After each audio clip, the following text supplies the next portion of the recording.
Semuanya, Assalamualaikum warahmatullahi wabarakatuh. Perkenalkan, nama saya Leviananda Saidina. Saya dari kelas 10 IPS 1. Sekolah saya yaitu SMAN 18 Kabupaten Tangerang. Guru mapel bahasa Indonesia saya yaitu Bu Istiqomah Nur. Oke, jadi sini saya akan menjelaskan cerita rakyat yang berjudul Batu Menangis.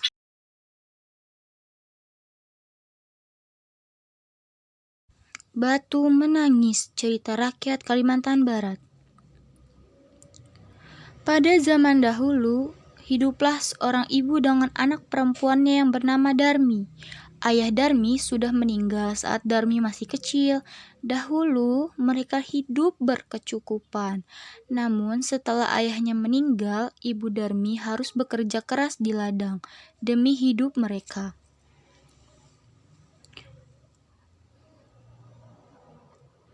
Karena setiap hari di ladang, kulit ibu Darmi jadi gelap, berat tubuhnya juga menurun. Semua dilakukan demi Darmi, putri satu-satunya. Namun, apa yang dilakukan Darmi? Dia tidak mau membantu ibunya. Kerjanya setiap hari hanya berdandan. Dia juga enggan keluar rumah karena takut kulitnya jadi gelap seperti ibunya. Suatu hari, Ibu Darmi hendak bekerja di ladang. Dia akan bekerja sampai sore, sebab musim panen sudah tiba. Ibu Darmi berkata pada Darmi,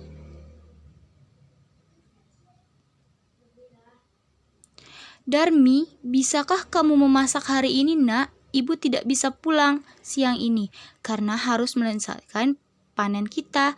Jika sudah selesai, maukah kamu mengantarkannya ke ladang untuk ibu?"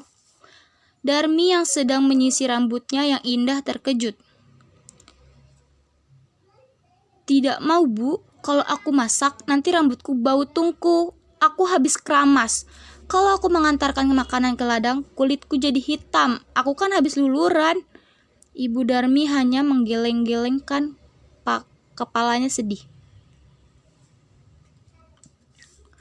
Di ladang, Ibu Darmi bekerja dengan keras. Dia mengumpulkan hasil panen. Besok, dia akan menjualnya ke pasar. Dia tidak memperdulikan perutnya yang lapar. Saat lelah, dia beristirahat sambil meminum air kendi yang dibawanya.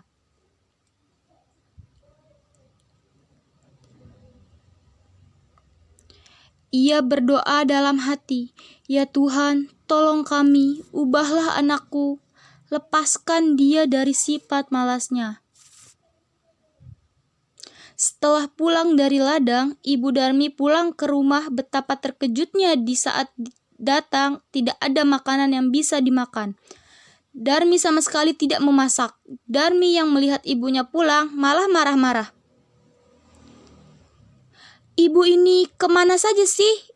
Masa tidak ada makanan di rumah? Aku kan lapar, seharian tidak makan." "Darmi, tadi kan ibu sudah menyuruhmu memasak." "Aku tidak mau, Bu." Darmi meninggalkan ibunya yang kelaparan dan juga lelah. Keesokan harinya, Ibu Darmi sudah bersiap dengan hasil panennya. Dia akan pergi ke pasar. "Darmi, ikutlah ibu ke pasar, nak. Ibu membutuhkanmu untuk membawa hasil ladang kita." "Ah, gak mau, Bu. Nanti kulitku kotor. Apalagi pasar kan becek. Aduh, aku gak bisa membayangkan kulitku yang bersih ikutan kotor." Akhirnya, ibu ke pasar sendiri dengan membawa hasil ladang itu. Sorenya, Ibu Darmi membawa uang hasil panen. Tidak terlalu banyak, hanya cukup untuk membeli benih dan makanan beberapa hari. Darmi yang melihat ibunya sedang menghitung uang segera mendekati ibunya. "Bu, bedakku habis, tolong belikan dong, Bu." "Ya, besok ibu belikan, tapi kamu ikut supaya ibu tidak salah beli." Akhirnya, Darmi dengan terpaksa ikut ibunya pergi ke pasar. Tapi Darmi berbisik kepada ibunya, "Bu, nanti kita jalannya jangan berdampingan. nanti ibu di belakangku saja.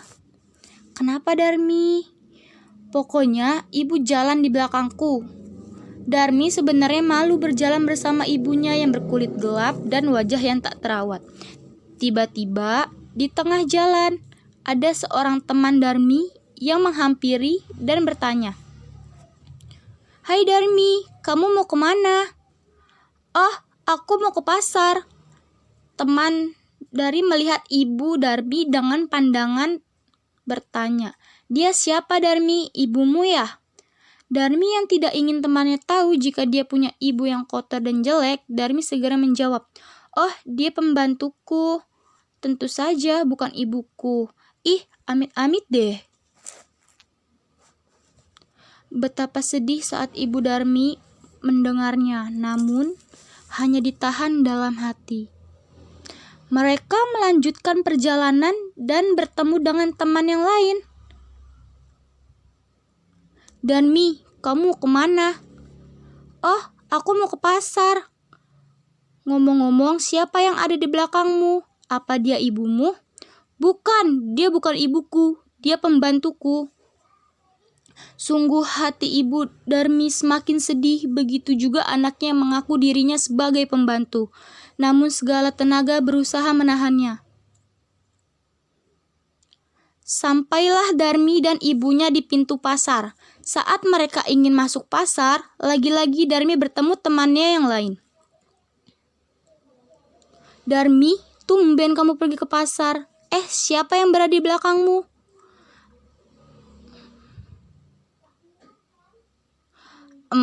Itu pembantuku." Bu Darmi tak bisa menahan air matanya. Dia sudah tak tahan lagi, maka dia pun berdoa dalam hati. "Ya Tuhan, hamba sudah tak kuat lagi dengan sikap anak hamba. Tolong Tuhan menghukumnya agar dia menjadi jera."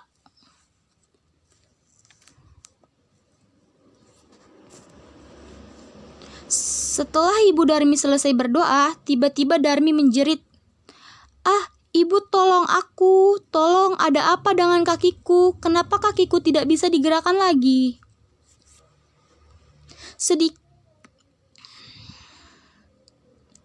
"Tolong aku, Bu, tolong."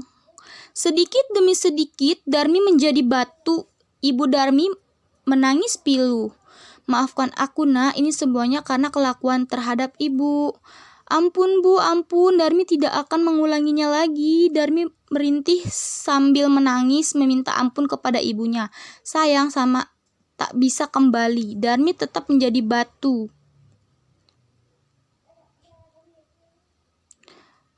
"Aku tidak akan mengulanginya lagi, Bu. Kumohon." Dia harus menanggung hukuman karena telah durhaka kepada ibunya yang sudah merawat dan menjaganya hingga dia besar. "Maafkan ibu, Nak. Maafkan ibu."